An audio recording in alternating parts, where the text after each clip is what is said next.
Hey gang, it's me. Good morning, good afternoon, good evening, depending on your geographical location and where you are at the time you are watching this video. Now, this is a reaction video based on the life and legacy of a veteran politician, Dr. Mangosuthu Gatsha Buthelezi, who was a prominent figure during apartheid and post-apartheid during our democratic system. There are divergent views about the role that he has played and his legacy. Nevertheless, this is just an interview between Justice Malala and Advocate Ntebeza. They've got their own views as well, and I share my views alongside their views in this video, and I hope you enjoy it. Remember, the purpose of the video is not to be personal or to rather let me quote Dr. Santayana. Dr. Santayana once said in 1912 that those who do not learn from history are doomed to repeat it. It is very important that when facts are being shared with us, whether they are called with what we want to believe concerning a particular leader or not, but it is very important for us to learn from these facts. This is how we grow as individuals. None of our leaders were leaders because they were angels or saints or they were perfect. They made a lot of errors. The same is true with Dr. Mangosuthu Buthelezi. The same is true with Nelson Mandela, with Oliver Tambo, with Chris Hani. None of our leaders were ever perfect. It is important, therefore, that I lay that ground so that whoever listens to this video can literally know this is not a bashing exercise, at least not from my point of view. It is a matter of saluting a son of a soil, a leader that has led our people, or rather, let me put it this way, his people during a very difficult time where PSYOP operations were being operated against our people, and they were brought to bear on our leadership by FBI, by CIA, and the apartheid apparatus. It was not easy. 2020 hindsight vision, therefore, should not necessarily allow people to discredit a person whom, if they were in their shoes, they wouldn't have been able to literally emerge as leaders, or they wouldn't have been able to do better, or perhaps they wouldn't have been able to do differently. Having said all of that, let's get into the video. He was very stern about that. Let's move away from the political Mangosuthu Buthelezi, the traditional and cultural Mangosuthu Buthelezi that many would also see. I've always had a problem with this whole thing about discrimination.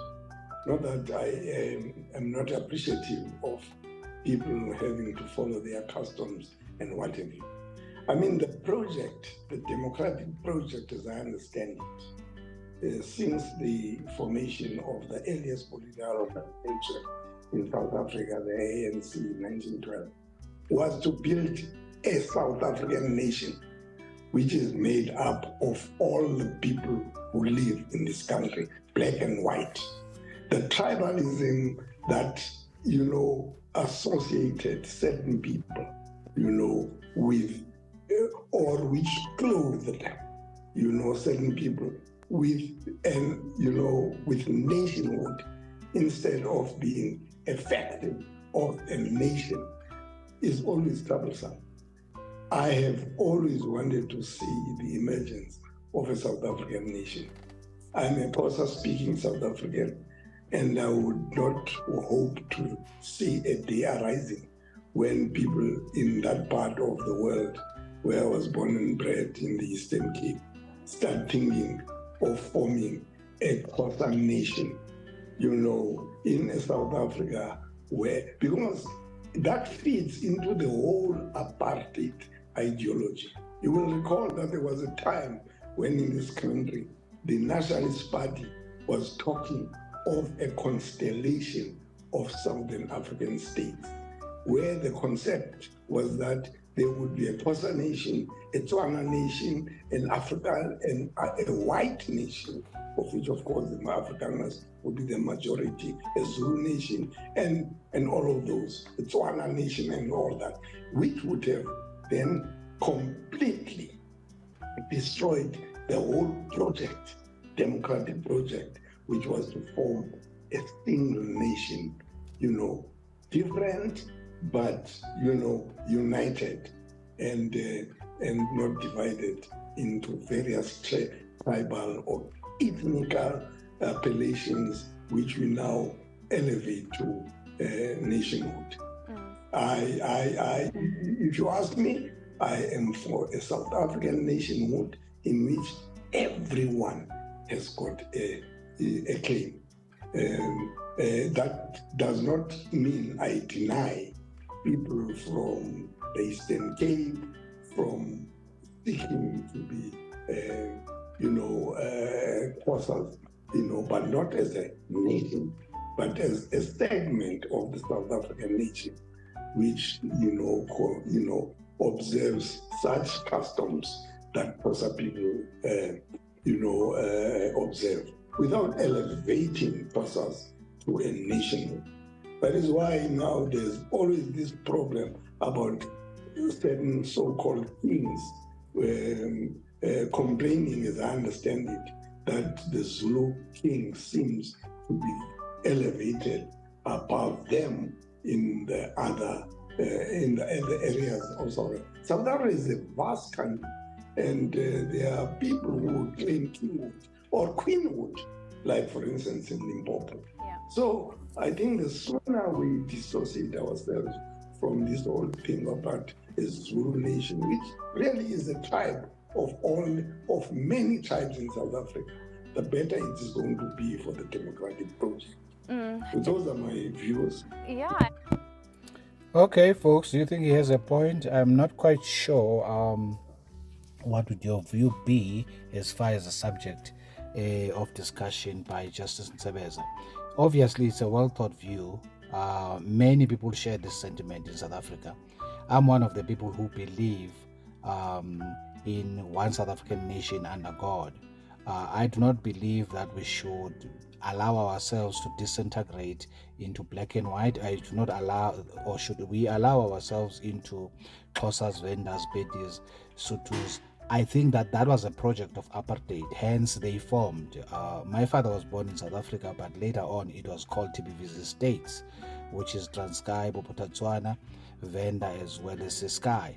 Now, Natal never really became fully a TBVC state. That's why it's not in the TBVC. But Mangosuthu Buthelezi was was a prime minister for Natal. But then you had Sebe in Ciskei, you had Mangope in Bophuthatswana, and in Venda you had Mpepu, and then in Transkei you had Matanzima. The whole initiative was to segregate us based on our ethnic group, and at that particular moment the Afrikaner group would obviously have turned out to be a much bigger group than, comparatively speaking, to all those groups. However, it seems to have backfired because the Zulus and the Xhosas have since grown so astronomically that right now as a group they are larger than the Afrikaners. But that's not the point. The point I'm trying to make is that the purpose of that project was to literally classify us into these smaller groups so as to subdue us. Should we then continue in that respect? Doesn't it build some sort of hell-bent resentment? Doesn't it also create lack of patriotism where people are necessarily more focused on the ethnic group from whence they hail rather than being rallied around? We are South Africans. We believe we are one nation under God, and this is what brings us together. You get the point? I cherish the day that that would happen. Nevertheless, I also am very much aware of the fact that some people may be glued to the idea because, you see, old habits die hard. I'm very much aware of the fact that some people may be offended by what Advocate Dumisa Nsebeza has just said here, precisely because they look at things through the lenses of their ethnic group. And I'm not saying Zulus here. I know a lot of Zulus, for an example, that wouldn't be offended by this, that they have been saying this for years. They themselves, for an example, do not regard the kingdom in KZN as their kingdom. In the similitude, people like myself do not regard Maxhoba ya Khawuleza or the gentleman that was in the stadium recently now with EFF as our king.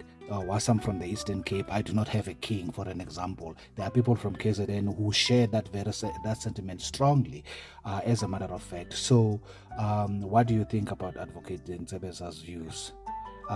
For me, he certainly touched on a subject that I share, but I don't think people will take kindly to the timing of him sharing those sentiments. And that is why I just did a monologue for about 2 minutes on this, just to make you understand where does that come from. It doesn't come from a sentiment that is preceded by his comments on whether or not Mangosuthu Buthelezi was a collaborator of apartheid. There, I'm not going to comment, not in this video. There is a certain video that I've done where you can comment on that. But for now, let's just focus on what do you think about his views on this one. Do you think that it will be nation building? It will also take away populism that we see that is destructive to our country, that seeks to divide us, as we see with what we call the different people. Like you have people like Julius Malema that are seeking to divide us based on our skin color, right? And he's not the only one. You have people like Andile Mkutama who are doing the same thing. It is rather ironic, or it was rather ironic to see that the two of them could not get along. And it's always the case with dictators. They never really get along. There are others as well who believe in black supremacy, in as much as there are others who believe in white supremacy. I think such a project that is focused on brand South Africa and we are one nation under God, one will dissolve ethnicity. It will not dissolve us practicing our respective cultures within our respective ethnic groups, nor would it dissolve us promoting respect for different ethnic groups. Not at all. However, it would dissolve people identifying as a specific ethnic group and want to be a nation within a nation type of a thing. Okay, look, those are my views on that. I'm not well, I think my views are pretty clear. I've spelled them out of here. You tell me what you think. Okay, sure. We're all entitled to them. Justice, just a last question to you. I don't know if you want to answer to what Advocate said. No, I absolutely agree with Advocate Ntsebeza's, and it is so fantastic to hear today in 2023 these values, the idea of non-racialism, non-sexism, non-tribalism, being elevated about narrow nationalisms that keep on coming up in our. So, I mean, I almost have tears in my eyes listening to Advocate Ntsebeza. This is what South Africa is about. And the idea that certain nations can be, oh, we are special this and we are special this, which was the type of Zulu nationalism that was advocated, particularly in the late 80s and early 90s by the IFP. I'm so glad to hear these values, that there are so many like Advocate Ntsebeza who hold them dear and who are influential enough and brave enough to enunciate them again and again. Just lastly, if you can maybe just tell us what you think. And it's a sad thing that it takes bravery to say what should have been obvious to many. South Africa, if you go to a place like Soshanguve, it's a typical example of what we were trying to build. Soshanguve, the SO is for Sutus, the Sha is for Shangans, the Ngu is for Ngunis, the Ve is for vendors. When you go to Soshanguve and you see how these people stay together and they speak each other's language as second nature, it's amazing. It's a marvel to watch. There are places like this in Soweto. Unfortunately, apartheid came and found a people that were not looking at each other based on ethnicity. They were not looking at each other based on, oh, you Ulixhosa, or you are a Zulu, or you are a Pedi, or you are a Shangan.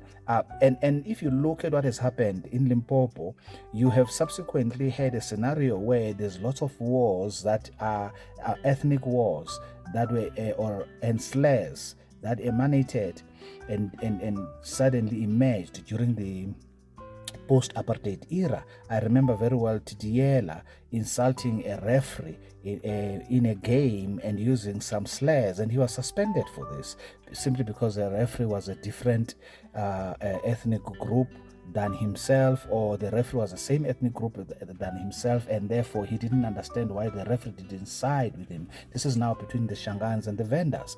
So what I'm trying to say is all of these stereotypes can easily be harnessed in the current South African framework. That is why even in this video, the original video of this interview, which I will put on my description below, you are going to see people arguing based from their ethnic group, not arguing factually.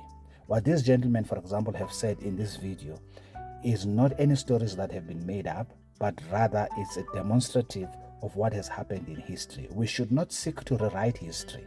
We should look to history, learn from it, and move forward.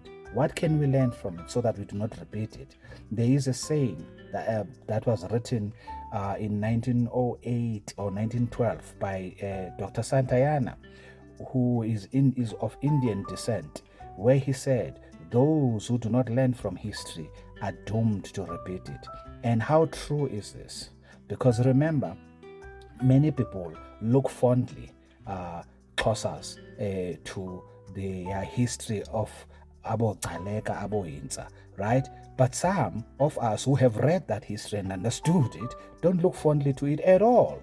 Why? Because these people were dictators and murderers. Now, when you say something like that based on the history of how many people they literally have killed, then people are going to say, no, that's an anti-Xhosa sentiment. No, that is a sentiment that says we ought to learn from such a history so as we can say with Nelson, never and never again shall it be that we would allow people in a democratic South Africa to be driven by their ethnicity when they make any decision, okay? Otherwise, if we are not careful, we are going to find ourselves into what Nelson said in Robben Island, that I have fought, not in Robben Island, in court, in a high court, that I have fought against black domination. And then others says there's never been a black domination. I've just given you an example of Galeka, who, by the way, fought against Amamfengu. 9 different wars, by the way, with Amamfengu, who today speak Xhosa as their mother tongue. These things are this is part of our history, which we're supposed to learn from it, not to necessarily grow and develop a resentment. Now, there is a saying that is not what happens to you. They say it's not how many times you have fallen down, it's how many times you've stood up after each fall. Or it's not what has happened to you, it's what you did with what happened to you. So your response, how you act when you are faced with a certain misfortune is very, very important. It determines what type of a person that you are. You understand? That is why it's important for us to use history as a launching pad, not as a place, as a point where we can now start wanting to fight grievances of people who died 300 years ago. No, we are never supposed to use history like that. We are never supposed to use history like Julius Malema is seeking to use history, where we can create hatred. No, we ought to be saying, okay, there was this hatred. We don't care why that thing was there. We're not supposed to hate our neighbor. We're supposed to love our neighbor. We're supposed to build a rainbow nation. And how can we do that? You get the point? Where we protect one another. One of the people that normally comes and assists me in my house with painting and all that is from Zimbabwe. Now, recently, he said to me, and he called my name, Mr., and then he called my name and surname. He said, it's rather interesting that in this your country, I have observed a lot of crime. I have observed a lot of lawlessness, which, as hungry as we are in my country, you would never find a scenario where there is a car accident and the people that are involved in the sin have to fear about what's going to happen to their property. That doesn't happen in Zimbabwe. Whether that is true or not, I have no way of knowing it. I have to take his word for it. But the fact that because of his level of education, he has made a similar observation as I have been lamenting for years, that it is inhumane for human beings to act like this against other fellow human beings. That now you are involved in an accident, you have to be worried whether your wallet is in the right place, your phone is in the right place, and sometimes even paramedics in South Africa on the scene and the police participate in these things. What are we becoming? Why doesn't it bother us that we are becoming like this? That is why we have to reject anybody who brings hatred towards any ethnic group for whatever reason. Okay, guys, those are my views. I'm very much pro what these two gentlemen have said here, both Justice and Advocate Ntsebeza, that we ought to build a rainbow nation. That's what was bequeathed us by Rolihlahla Mandela, with all his faults. I think I need to eventually get to the video. Nelson Mandela had a lot of faults, without a doubt, and perhaps I need to do a video like that so as people can see that I'm actually a very objective individual.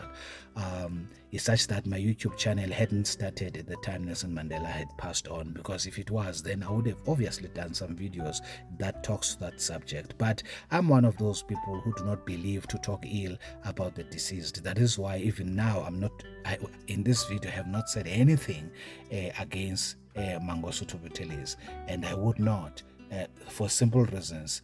African people, one, not because they worship the dead, contrary to what some fellows in Europe wants to believe.